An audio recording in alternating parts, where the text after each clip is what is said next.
ಬಳಪ ಹಿಡಿದ ಭಗವಂತ ಇರುತ್ತಾನೆ ನಮ ಸುತ್ತ ಅವತಾರ ನಾನಾ ರೂಪವೋ ಹಣೆ ಬರಹ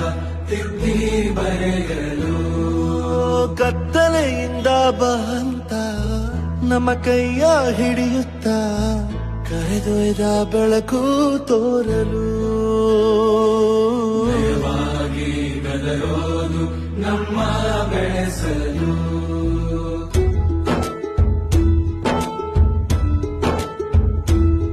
ಭಾಷೆ ಅಮೃತ ಕುಡಿಸೋ ತಾಯಾಗಿ ಭಾಷೆ ಅಮೃತ ಕುಡಿಸೋ ತಾಯಾಗಿ ಭವಿಷ್ಯ